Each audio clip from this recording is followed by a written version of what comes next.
In the mountains of rural Korea, there exists a village that doesn't appear on any map. The locals call it Wolmyong, Moon Shadow Village.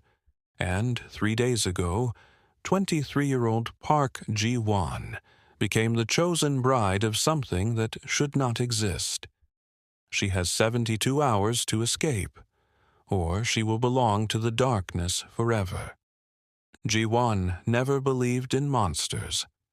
As a documentary researcher from Seoul, she'd spent her entire career debunking folklore and superstitions. Old wives' tales, she called them. Remnants of an uneducated past. But on a crisp October evening, while investigating disappearances in the Taebaek Mountains for her thesis, she would discover that some legends refuse to stay buried. The village of Wolmyong sits in a valley so deep that sunset comes 2 hours early. Population, 47. No cell service, no internet, just rice fields, ancestral shrines, and a single dirt road that the locals rarely use to leave. When Ji-won's rental car broke down 3 kilometers from the village, she thought it was just bad luck. She didn't know that cars always break down on that road, that the village wanted her to walk the rest of the way, that she was already being watched. The villagers greeted her with strange smiles, too wide, too knowing. An elderly woman named Mrs. Kang offered her a room at the village's only guest house, a traditional hanok with paper doors and floors that creaked with every step. That night, Ji-won noticed something peculiar. Every home had garlic hanging above the doorways. Every window had salt along the sills, and every single villager was indoors before the last light faded from the sky. Ji-won woke at 3:33 a.m. to the sound of bells. Not the gentle tinkling of wind chimes, but deep, resonant bells that seemed to vibrate through the wooden floors and into her bones. She stumbled to the window and saw them, a procession of villagers in white ceremonial robes walking toward the forest at the edge of town. In the center of the procession, 4 men carried a palanquin, an ornate covered sedan chair decorated with red silk and paper talismans covered in symbols Ji-won didn't recognize. The palanquin was empty. Common sense told her to stay inside.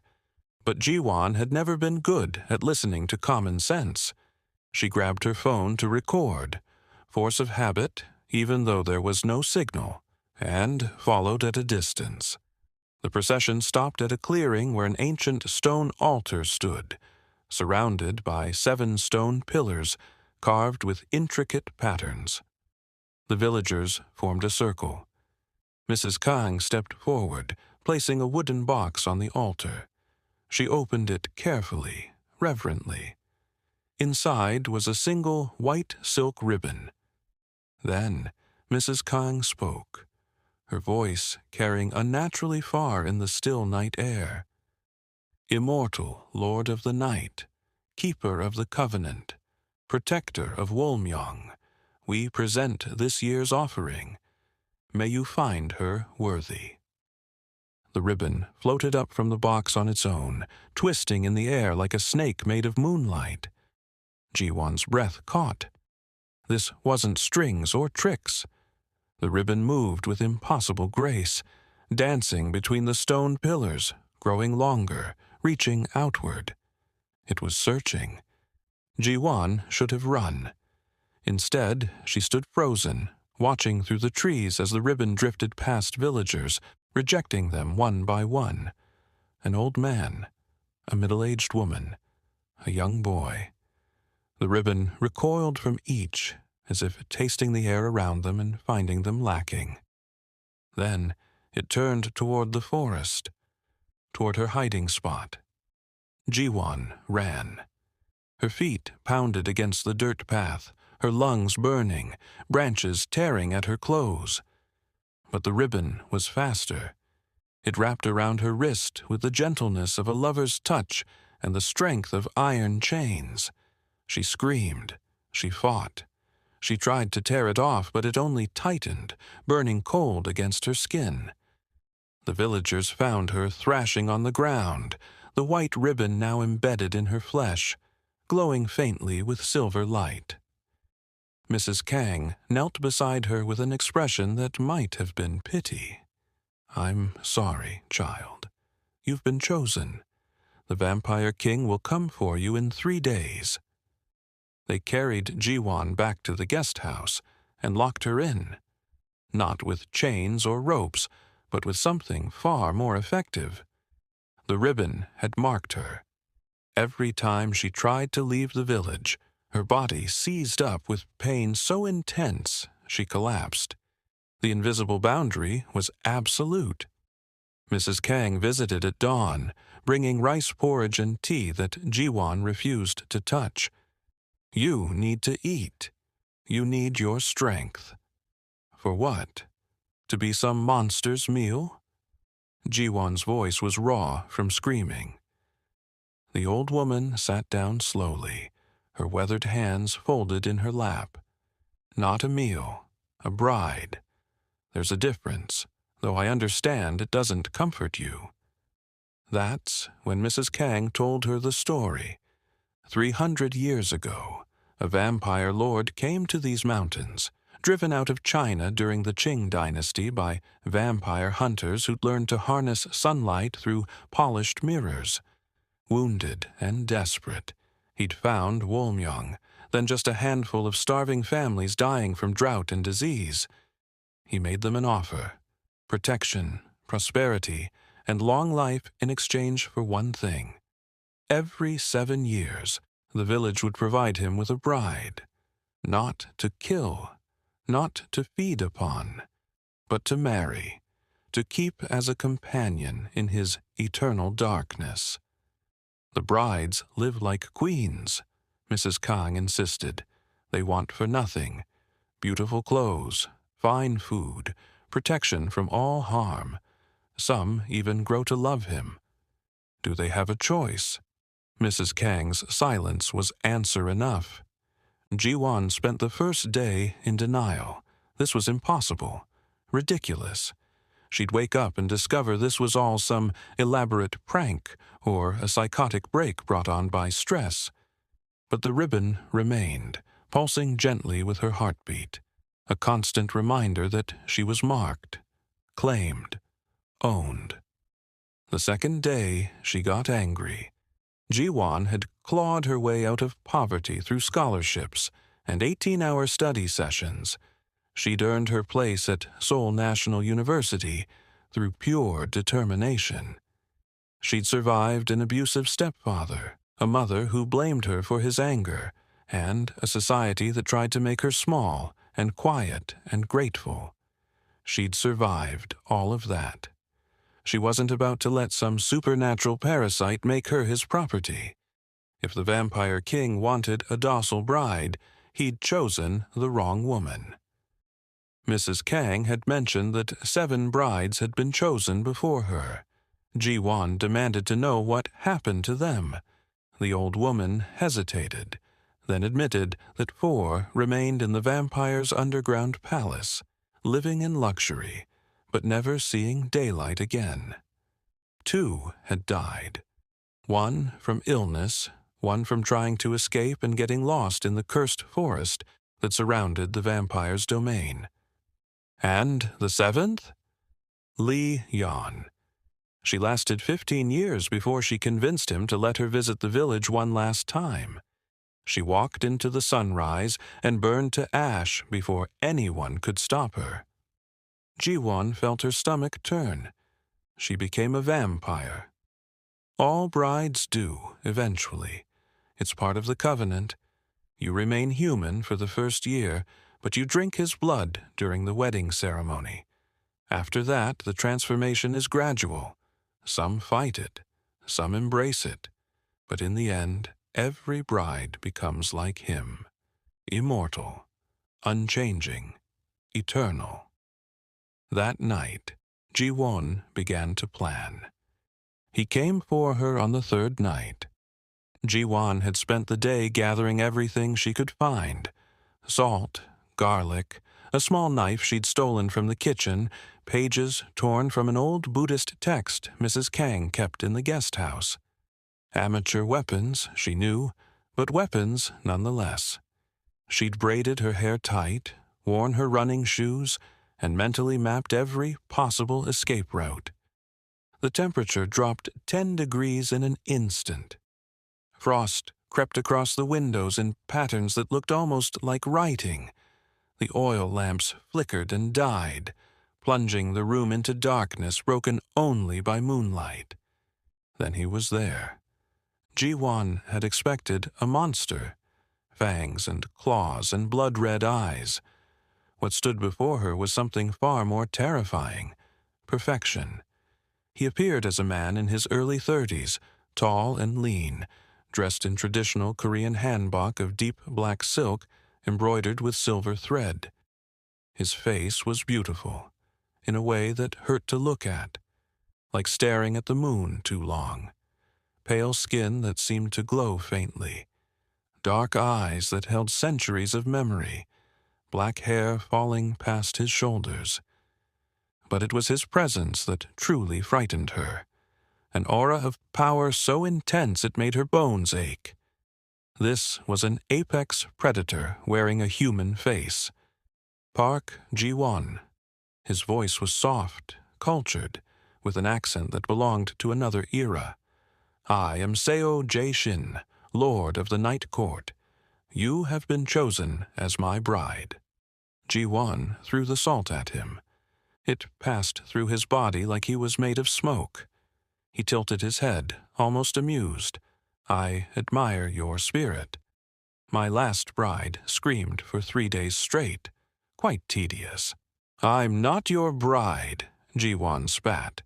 I don't care about your covenant or your 300-year-old deal. I'm a person, not property.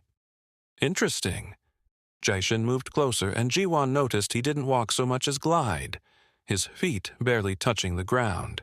You're educated, modern. You don't believe in monsters. A cold smile. And yet, here I am. He extended his hand, and the ribbon around Ji-won's wrist tightened, pulling her forward against her will. She stumbled toward him, fighting every step, muscles straining against invisible bonds. Let me show you what you'll become, Jae-shin whispered. He touched her forehead with one finger, and Ji-won's mind exploded with visions. She saw his palace, a vast underground complex carved into the mountain itself, lit by eternal flames that burned without heat. Libraries filled with books from dynasties long dead. Gardens where impossible flowers bloomed in the darkness. And the brides. She saw them, beautiful and terrible, dressed in silks and jewels, their eyes empty of hope, but filled with strange contentment.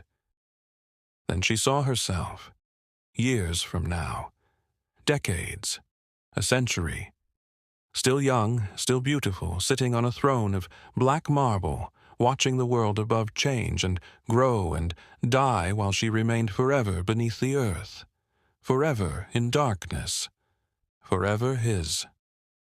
The vision ended. Ji-won collapsed, gasping. 300 years is a long time to be alone, Jae-shin said quietly. I choose my brides carefully. Intelligence, strength of will, fire in the soul.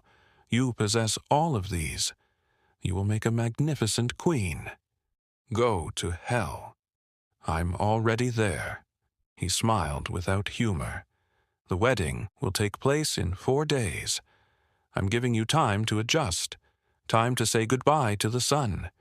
Use it wisely. He started to fade back into shadows. Wait.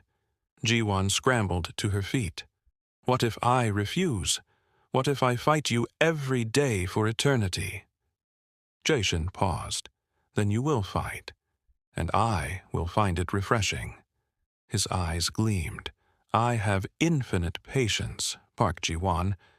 You have a mortal's limited time. Eventually, you'll realize that resistance is exhausting, while surrender offers peace. They all do. I'm not them. We shall see. He vanished, leaving only frost patterns on the windows and the scent of incense and old blood. Jiwan didn't sleep. She couldn't afford to. 4 days. She had 4 days to find a way out of this nightmare, or she'd spend eternity as a vampire's trophy wife. The ribbon prevented her from leaving the village, but it didn't stop her from investigating. At dawn, she cornered Mrs. Kang and demanded answers, real answers. How did the covenant work? What were its rules? Every deal had loopholes. Every contract had weaknesses. At first, Mrs. Kang refused, but Jiwan was relentless, and eventually, the old woman's guilt won out. The covenant is blood magic, she admitted. Lord Jashin's blood is mixed with the village's well water. Every person born here drinks it from birth. We're bound to him, and he's bound to us. He cannot harm any villager directly. In return, we provide him with brides who come willingly. I didn't come willingly. But you came. That's what matters. The ribbon chooses someone with compatibility, someone whose soul resonates with his. If you were completely incompatible, it wouldn't have marked you. Jiwan felt sick. So what you're saying is, I'm perfect for a monster. I'm saying you're strong enough to survive what he is. Mrs. Kang gripped her hand. Child, I know you're afraid. But death isn't the worst fate. Lord Jashin may be a vampire, but he's never been cruel. He's lonely. He wants a companion, not a slave. Then why doesn't he just let his brides choose? Mrs. Kang had no answer for that. Jiwan spent the next 2 days researching. The guest house had a small collection of books, including local histories and folklore texts. She learned that vampire covens operated on strict hierarchies and ancient laws, that vampire lords were nearly impossible to kill without direct sunlight or specific rituals, that breaking a blood covenant required either the death of all parties involved or a voluntary release from the vampire who created it.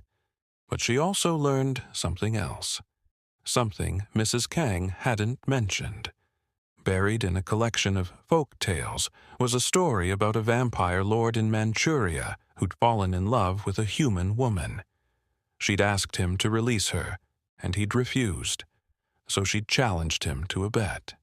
If she could survive 3 trials of his design, he'd break their bond and let her go free. The vampire, confident in his superiority, had agreed.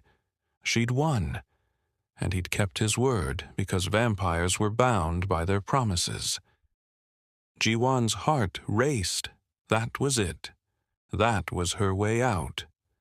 That night, Jashin came to her again, appearing in her room like smoke taking form. This time, Jiwan didn't throw salt or garlic. She stood straight, met his ancient eyes, and said, "I want to make a deal." His expression shifted to something like interest. "Continue. You say you value intelligence and strength. Prove it. Give me 3 trials. If I complete them, you release me from the covenant and let me leave. If I fail," she swallowed hard, "if I fail, I'll marry you willingly. No more fighting. No more resistance." Silence stretched between them. Jaishin circled her slowly, like a cat considering a mouse that had just done something unexpected. "You would gamble your freedom on trials you haven't even seen. Better than gambling it on your mercy." A genuine smile crossed his face. "You really are remarkable." He stopped in front of her. "Very well. 3 trials, to be completed before the wedding date. But know this, I will design them to break you, to show you that even your considerable will has limits. I accept. Then we have a contract." Jiao Shin extended his hand, and when Jiwan took it, She felt power surge through the ribbon on her wrist. The bargain was sealed. Your first trial begins at sunset tomorrow. I suggest you rest. He disappeared, leaving Jiwon alone with the terrible certainty that she'd either just saved herself or damned herself to something worse than death. The first trial was simple. Survive the night in the cursed forest without going mad. Jaishin left her at the forest's edge as the sun dipped below the mountains. Don't stray from the path, he advised with mock concern, and try not to listen to the voices. The forest was old, ancient. Trees so tall their tops disappeared into darkness, their roots forming twisted patterns across the ground like grasping fingers. The moment Jiwon stepped beneath the canopy, she felt it. A presence. Multiple presences. Things that watched from the shadows with hungry eyes. The whispers started almost immediately. Come deeper. Come to us. Your blood smells like moonlight. We've been so hungry, so very hungry. Jiwon kept to the path, focusing on her breathing, on putting one foot in front of the other. The trial was psychological, she told herself. Fear was the real enemy. Then the ghosts appeared. Not metaphorical ghosts. Actual spirits, pale and translucent, drifting between the trees. The brides who died. She recognized Li Yan from Mrs. Kang's description, the woman who'd chosen death over eternal darkness. Her ghost face was peaceful, but sad. Turn back, Yan's spirit whispered. He will never let you go. The trials are rigged. I tried too. Jiwon's resolve wavered. Did you complete them? I completed two. The third. Yan's form flickered. The third broke me, and when I failed, I had nothing left. No hope, no future. Just an eternity of darkness.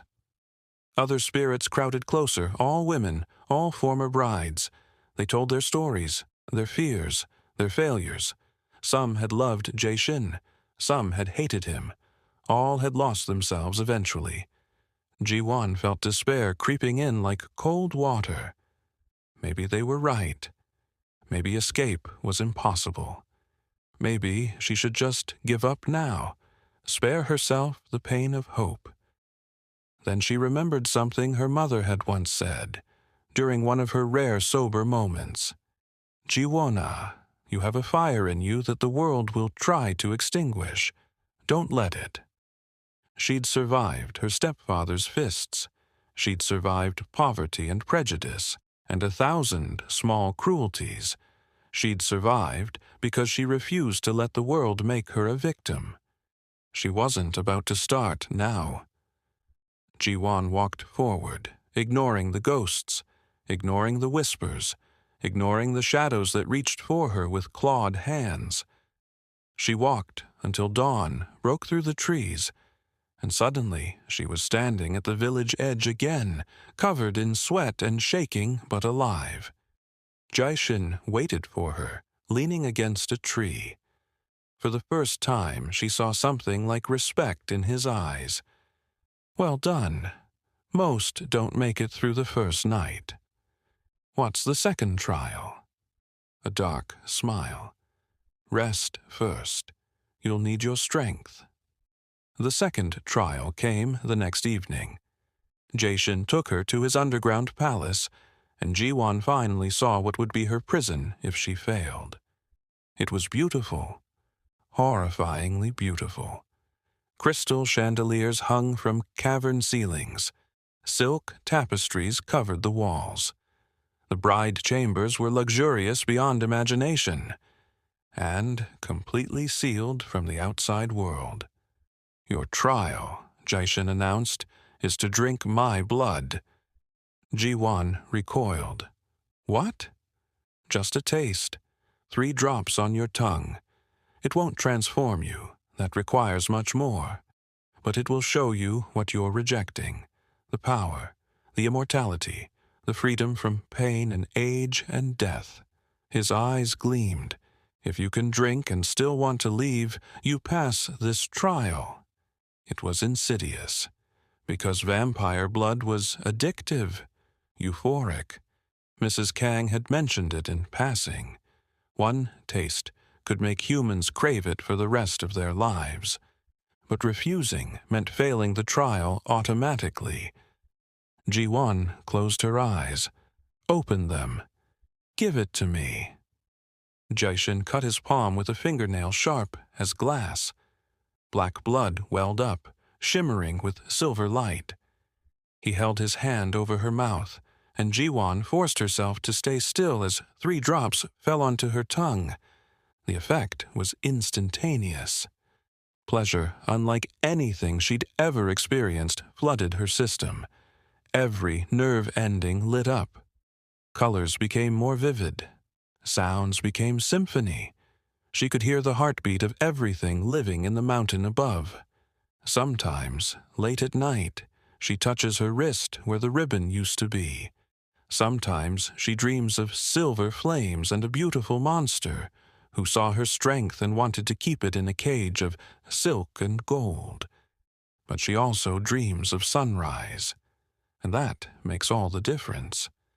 The village of Wolmyong doesn't appear on maps, but it's there in the Taebaek Mountains, struggling and surviving without supernatural protection. Mrs. Kang sends Ji-won letters sometimes. The village is smaller now, harder, but free. As for Seo Jae-shin, the vampire king, no one knows what became of him. Some say he sleeps beneath the mountain, waiting for the world to change. Others say he moved on, searching for a time and place where monsters and humans might meet as equals. But on certain nights, when the moon is full, the villagers of Wolmyong still hear bells ringing in the forest, a reminder of the covenant that was, and perhaps a hope for the covenant that could be. What would you choose? Immortal safety or mortal freedom? The golden cage or the uncertain road? Let us know in the comments below.